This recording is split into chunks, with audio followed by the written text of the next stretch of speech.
Aujourd'hui, on se retrouve pour une nouvelle vidéo, et c'est une édition hasard des recos de Rémé.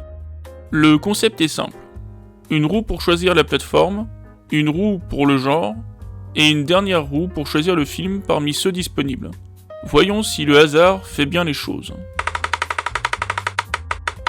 Ok, Prime Video. Et maintenant quel genre? Ok, un drame. Et maintenant, quel film? The Vast of Night. Je n'ai pas encore vu ce film, voyons ce que l'on peut trouver comme information. C'est un drame horrifique réalisé par Andrew Patterson, sorti en 2019.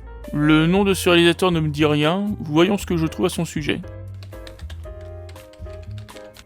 Et c'est normal, The Vast of Night est en fait son premier film.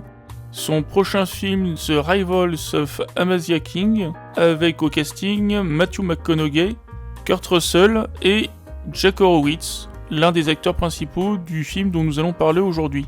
Voyons maintenant le casting du film. Jack Horowitz, qui est dans le prochain film du réalisateur, interprète ici Everett, un animateur radio, et c'est son premier rôle principal.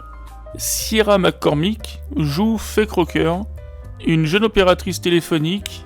Elle est surtout connue pour la sitcom américaine Section Genius, et on l'a aussi aperçue dans Supernatural. Voyons voir le synopsis du film.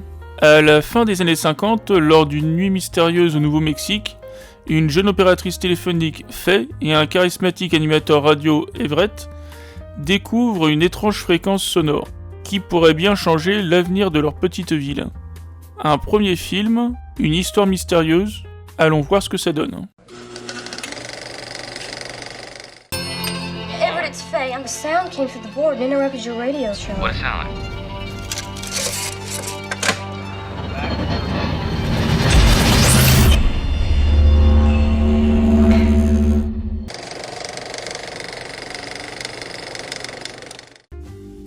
Pour un premier film, c'est vraiment pas mal. The Vast of Night est un film qui repose beaucoup sur l'atmosphère, la narration et le mystère. L'un des choix les plus intéressants du film est de ne jamais expliquer clairement ce qui se passe, du moins jusqu'à la toute fin. Le spectateur découvre les événements en même temps que les personnages, au travers des témoignages de différentes personnes qu'il rencontre. Et l'un des éléments qui m'a le plus marqué dans le film, c'est un plan séquence d'environ 4 minutes qui traverse toute la ville. La caméra part du standard téléphonique, passe par le gymnase, puis termine son trajet à la station de radio. Forcément, lorsque j'ai vu ce plan, ça m'a intrigué. Alors dès le film terminé, j'ai cherché comment cette scène avait été tournée, et la réponse est assez intéressante. La séquence en question a demandé environ 6 mois de préparation et 4 nuits de tournage pour filmer les différentes parties réparties sur 3 lieux distincts. Et l'utilisation d'effets spéciaux pour cacher les coupes entre les plans. Pour créer l'illusion d'un seul mouvement continu, l'équipe a utilisé plusieurs techniques lors du tournage.